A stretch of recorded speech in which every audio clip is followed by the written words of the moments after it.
जिस घर में सदाबहार का पौधा लगा है वहां अकाल मृत्यु तक हो सकती है। जी हां, आप सही सुन रहे हैं। सदाबहार का पौधा दिखने में जितना सुंदर लगता है उतना ही यह ऊर्जा के स्तर पर विनाशकारी माना गया है। प्रकृति के हर पौधे में ऊर्जा का प्रवाह होता है। कुछ घर को संवारते हैं और कुछ घर की ऊर्जा को निगल जाते हैं। सदाबहार ऐसा ही पौधा है जो धन, स्वास्थ्य और आयु तीनों का ह्रास करता है। इसीलिए इस कथा को अंत तक जरूर देखें, क्योंकि आज हम जानेंगे कि कौन से संकेत बताते हैं कि सदाबहार का पौधा आपके घर में संकट ला रहा है और कैसे आप इस विनाशकारी प्रभाव से खुद को बचा सकते हैं। तो चलिए शुरू करते हैं आज का रहस्यमयी ज्ञानकरी सदाबहार का पौधा। कई लोग इसे अपने घर के आंगन या बालकनी में लगाते हैं क्योंकि इसकी हरी भरी पत्तियां और रंगीन फूल घर को सुंदर बना देते हैं। लेकिन क्या आप जानते हैं, यही पौधा आपके भाग्य, धन और स्वास्थ्य पर भारी पड़ सकता है। जो चीज भगवान ने प्रकृति में रची है उसका अर्थ केवल सौंदर्य नहीं, ऊर्जा भी है। हर पौधा अपने साथ एक विशेष तरंग लेकर आता है, कुछ सकारात्मक, कुछ नकारात्मक। और सदाबहार का पौधा, जिसे कई लोग विंका या पेरिवंकल भी कहते हैं, इसमें मौजूद तरंगे शनि और राहु ग्रह से जुड़ी होती हैं। ये दोनों ग्रह जब किसी घर में सक्रिय होते हैं तो अशुभ परिणाम लेकर आते हैं। अचानक बीमारी, दुर्घटनाएं, व्यापार में हानि और कभी कभी अकाल मृत्यु तक का संकेत। अब सवाल उठता है, क्या सच में एक पौधा इतना असर डाल सकता है? तो इसका उत्तर है हां, क्योंकि जब हम किसी पौधे को अपने घर के वास्तु केंद्र या ईशान कोण में रखते हैं तो वह सीधे हमारे घर की ऊर्जा धारा से जुड़ जाता है। अगर उस पौधे की तरंगे नकारात्मक हैं तो वह धीरे धीरे पूरे घर की ऊर्जा को खा जाती है। जहां अशुभ वृक्ष या पौधे होते हैं वहां भूत, प्रेत और नकारात्मक ऊर्जाएं शीघ्र आकर्षित होती हैं। सदाबहार का पौधा रात के समय नेगेटिव एनर्जी को खींचता है और सुबह वह ऊर्जा वातावरण में फैल जाती है। इससे घर में रहने वालों को बार बार बीमारियां, मानसिक तनाव और अनचाहे विवाद झेलने पड़ते हैं। कई बार बिना कारण घर में झगड़े होने लगते हैं, पैसों की रुकावट आती है और धीरे धीरे घर की सुख शांति समाप्त हो जाती है। अगर आपके घर में सदाबहार का पौधा है और हाल ही में निम्न लक्षण दिखे हैं तो सावधान हो जाइए। बार बार अचानक सिर दर्द या चिड़चिड़ापन, घर में बच्चों या बुजुर्गों की तबीयत बिगड़ना, काम बनते बनते बिगड़ जाना, रात को अनजानी आवाजें या बेचैनी महसूस होना, ये सभी संकेत बताते हैं कि सदाबहार का पौधा आपके जीवन में विनाश का द्वार खोल रहा है। अब आप सोचेंगे, अगर ये इतना अशुभ है तो मंदिरों या आश्रमों में ये क्यों नहीं होता? क्योंकि धर्मस्थल ऊर्जा के लिए पवित्र स्थान होते हैं। वहां केवल वे पौधे लगाए जाते हैं जिनसे देवता प्रसन्न हो, जैसे तुलसी, बिलपत्र, केले का वृक्ष, आंवला या दूर्वा। सदाबहार को इन स्थानों से सदैव बाहर रखा जाता है क्योंकि इसकी ऊर्जा भोग प्रधान मानी गई है। ये मनुष्य को भक्ति से दूर और मोह की ओर खींचती है। जो व्यक्ति अपने घर को आश्रम बनाना चाहता है उसे अपने द्वार पर तुलसी रखनी चाहिए, ना कि सदाबहार का पौधा। यही कारण है कि जहां ये पौधा फलता फूलता है वहां धीरे धीरे भक्ति, श्रद्धा और शांति का क्षय होने लगता है। घर के सदस्य भले रहते हो पर मन उदास और अस्थिर रहता है। ये वही स्थिति होती है जब व्यक्ति के जीवन में शनि और राहु की छाया गहराने लगती है। अब एक और गहरी बात समझिए। कई बार लोग कहते हैं हमने तो सदाबहार लगाया है पर कुछ बुरा नहीं हुआ, तो इसका कारण है स्थान और दिशा का प्रभाव। अगर यह पौधा गलती से उत्तर पूर्व दिशा ईशान कोण में लगाया गया हो तो उसका प्रभाव कई गुना बढ़ जाता है। पर यदि यह बाहर बगीचे में घर से कुछ दूर लगा है तो उसका असर उतना तीव्र नहीं होता।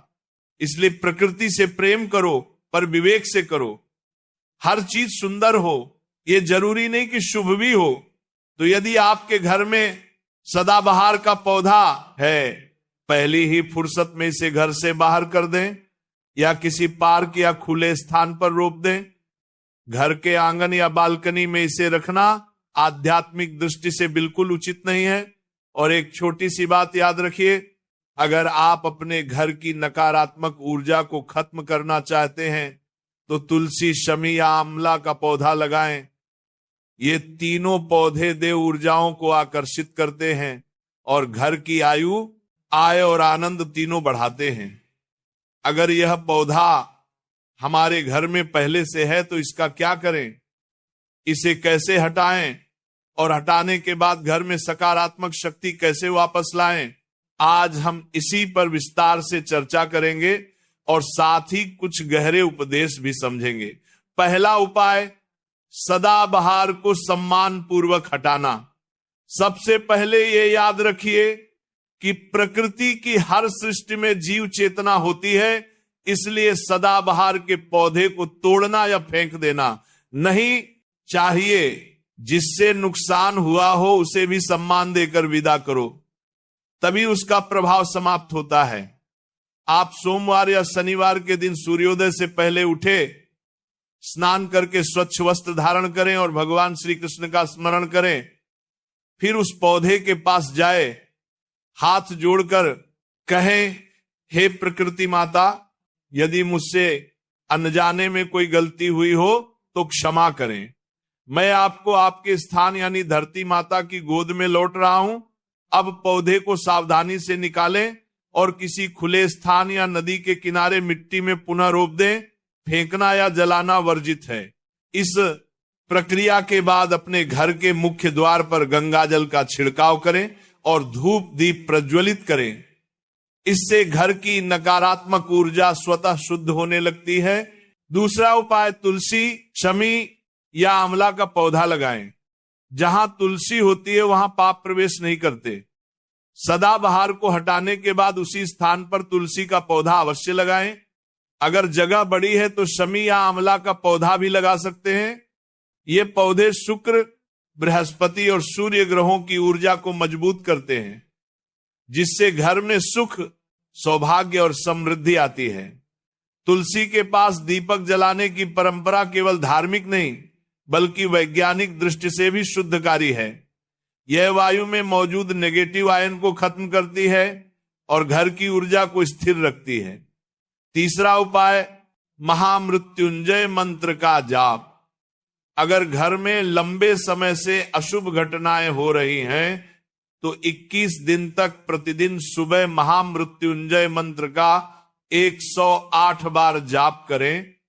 एयम त्र्यंबकम यजामहे सुगंधिम पुष्टिवर्धनम उर्कमो बंधनान मृत्यु मुक्षी मामृतात भूबाम्बुबासी। यह मंत्र मृत्यु के भय को भी परास्त कर देता है। जो व्यक्ति श्रद्धा से इसका जाप करता है उसके चारों ओर अदृश्य सुरक्षा कवच बन जाता है। इस जाप से सदाबहार जैसी नकारात्मक तरंगों का प्रभाव पूरी तरह समाप्त हो जाता है। चौथा उपाय, नमक और कपूर का प्रयोग। अगर पौधा हटाने के बाद भी घर में भारीपन महसूस हो रहा है तो हर शनिवार को एक कटोरे में सेंधा नमक और कपूर रखकर घर के कोनों में धूप करें। नमक और कपूर वायुमंडल की नकारात्मक ऊर्जा को सोख लेते हैं। यह उपाय वास्तुशास्त्र में ऊर्जा पुनर्संतुलन के नाम से प्रसिद्ध है। पांचवा उपाय, मन की शुद्धि। जे पूरा हम करते हैं, घर तभी पवित्र होगा जब वहां के विचार पवित्र होंगे। सदाबहार के पौधे को हटाना केवल बाहरी सफाई है, असली काम है मन की सफाई। अगर मन में ईर्ष्या, क्रोध या लोभ है तो कोई भी पौधा, कोई भी वास्तु उपाय स्थायी फल नहीं देगा। इसलिए प्रतिदिन कुछ समय भगवान श्री कृष्ण के नाम का जप करें। नाम स्मरण से मन की ऊर्जा बढ़ती है और वही ऊर्जा घर को पवित्र बनाती है। कहा जाता है त्रेता युग के समय एक राजा था, सत्यकेतु। वह बहुत धर्मप्रिय और दानी था, परंतु अत्यधिक अहंकारी भी। उसने अपने महल के चारों ओर सुंदर बाग बनवाया जहां हर प्रकार के फूल और पौधे थे। एक दिन एक महर्षि उसके दरबार में आए और बोले, राजन, तुम्हारे बगीचे में सुंदरता तो है पर शांति नहीं, क्योंकि तुमने वहां एक ऐसा पौधा लगाया है जो अकाल मृत्यु का कारण बन सकता है। राजा हंसकर बोला, हे मुनिवर, एक पौधा कैसे मृत्यु ला सकता है? महर्षि ने कहा, यह पौधा सदाबहार है, इसमें अपूर्व शक्ति है, परंतु यह देव ऊर्जाओं को ग्रहण नहीं करता। यह केवल भौतिक सौंदर्य का प्रतीक है, और जहां केवल सौंदर्य होता है वहां विनाश भी पीछे नहीं रहता। राजा ने उनकी बात अनसुनी कर दी। कुछ ही महीनों में उसके घर में अजीब घटनाएं होने लगी। बेटे की तबीयत बिगड़ गई, धन का नाश हुआ और महल में उदासी छा गई। महर्षि फिर आए और बोले, राजन, अब समझो कि जिस चीज में भगवान का वास नहीं वहां शांति कैसे टिकेगी।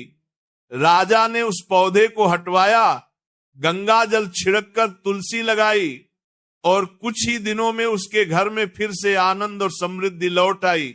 इस कथा से हमें यही सीख मिलती है कि हर चीज जो सुंदर दिखती है वह शुभ नहीं होती। प्रकृति में कुछ वस्तुएं आकर्षक होती हैं, परंतु वे ऊर्जा का संतुलन बिगाड़ देती है। सदाबहार का छिपा हुआ रहस्य वैज्ञानिक दृष्टि से भी, सदाबहार का पौधा रात्रि में कार्बन डाइऑक्साइड छोड़ता है और इसकी कुछ किस्मों में विषैले तत्व पाए जाते हैं। वास्तु के अनुसार यह उत्तर पूर्व दिशा की ऊर्जा को अवरुद्ध करता है, जो कि ईश्वर और समृद्धि का स्थान मानी जाती है। इसलिए जब ये पौधा घर में फलने फूलने लगता है तो ये संकेत होता है कि घर की सकारात्मक शक्ति घट रही है। जब घर की आभा मंद पड़ने लगे तो समझो किसी ना किसी रूप में नकारात्मकता ने प्रवेश कर लिया है।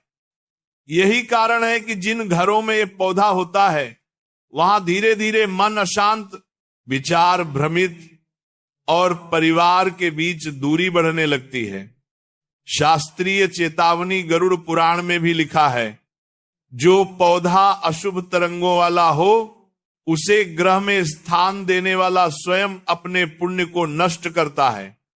इसलिए यह समझना आवश्यक है कि वास्तु और धर्मशास्त्र दोनों ही सदाबहार जैसे पौधों से दूरी बनाए रखने की सलाह देते हैं। अगर किसी कारणवश आपके आसपास यह पौधा है तो कम से कम इसे घर के मुख्य द्वार या ईशान कोण से दूर रखें। सदाबहार को हटाने के बाद कौन से आध्यात्मिक उपाय करने चाहिए, कैसे घर की नकारात्मकता को पूरी तरह खत्म करें, और कौन सी चीजें घर में लंबी आयु, धन और ईश्वरीय कृपा बनाए रखती है। एक, गंगा जल से शुद्धिकरण करें। सदाबहार को घर से हटाने के बाद सबसे पहले गंगा जल का छिड़काव पूरे घर में करें। गंगा जल केवल पानी नहीं है, यह दिव्य कंपन का माध्यम है। जहां गंगा का नाम लिया जाता है वहां पाप और भय दोनों भाग जाते हैं। गंगा जल को सूर्यास्त से पहले मुख्य द्वार, पूजा घर और रसोई में छिड़के। इससे घर की ऊर्जा शुद्ध होती है और देवताओं का वास बढ़ता है। अगर गंगा जल उपलब्ध ना हो तो उसमें थोड़ी सी हल्दी और कपूर मिलाकर सामान्य जल का भी प्रयोग कर सकते हैं। 2 हनुमान जी का नाम, जहां हनुमान जी का स्मरण होता है वहां भूत प्रेत और नकारात्मक शक्ति ठहर नहीं सकती। हर मंगलवार और शनिवार को सुबह उठकर हनुमान चालीसा या बजरंग बाण का पाठ करें। अगर घर में किसी को डर, अनिद्रा या बेचैनी होती है तो ये पाठ तुरंत मन की स्थिरता और आत्मिक सुरक्षा प्रदान करता है। पाठ के बाद कपूर और लौंग को एक साथ जलाकर पूरे घर में घुमाएं। ये उपाय सदाबहार जैसी नकारात्मक तरंगों को पूरी तरह समाप्त कर देता है। 3, तुलसी का दीपक और नाम जप। सदाबहार को हटाने के बाद तुलसी का पौधा लगाने की बात आप पहले ही सुन चुके हैं। अब जानिए, तुलसी केवल पौधा नहीं, भक्ति की मूर्ति है। हर शाम तुलसी के सामने दिया जलाए और कहें, जय श्री राधे कृष्णा। तुलसी के पास दीपक जलाने से जिस घर में अंधकार है वहां ज्ञान का प्रकाश फैल जाता है। अगर आप ये नियम 21 दिन तक लगातार करते हैं तो घर में आपको स्पष्ट बदलाव दिखेगा, कमरे हल्के लगने लगेंगे, मन शांत रहेगा और पारिवारिक रिश्ते सुधरने लगेंगे। 4 घर में शंख और घंटी का उपयोग जब सदाबहार की नकारात्मक ऊर्जा हट जाती है तो घर की तरंगों को स्थिर रखना भी आवश्यक होता है। इसलिए प्रतिदिन पूजा के समय शंख बजाएं और घंटी अवश्य बजाएं। शंख की ध्वनि वातावरण की नेगेटिव फ्रीक्वेंसी को तोड़ देती है, जबकि घंटी की ध्वनि पॉजिटिव ऊर्जा को स्थिर करती है। वैज्ञानिकों ने भी माना है कि शंख की ध्वनि से वातावरण में मौजूद बैक्टीरिया और वायरस नष्ट होते हैं। इसीलिए यह उपाय न केवल धार्मिक बल्कि स्वास्थ्यवर्धक भी है। 5 समुद्री नमक और नींबू उपाय। अगर घर में बिना कारण विवाद बढ़ने लगे तो समझो किसी नकारात्मक शक्ति ने वहां निवास बना लिया है। ऐसी स्थिति में एक कटोरे में समुद्री नमक रखें और उसमें एक पूरा नींबू रख दें। इसे घर के दक्षिण पश्चिम कोने में रखें और हर शनिवार को बदलें। यह उपाय नेगेटिव एनर्जी को सोखने का काम करता है। आप चाह तो कपूर जलाते समय उसमें 2 लौंग डाल सकते हैं। यह संयोजन वातावरण को ऊर्जावान और शुद्ध बनाता है। 6 श्री कृष्ण नाम का स्मरण। घर की शुद्धता केवल बाहर से नहीं अंदर से भी होनी चाहिए। इसलिए प्रतिदिन हरे कृष्ण कृष्ण कृष्ण हरे हरे, हरे राम राम राम हरे हरे मंत्र का कम से कम 108 बार जप करें। नाम जप सबसे श्रेष्ठ साधना है। यह आपके घर को स्वर्ग समान बना देता है और जीवन को भय से मुक्त कर देता है। यह मंत्र सदाबहार जैसी नकारात्मक ऊर्जाओं को भी दूर रखता है। 7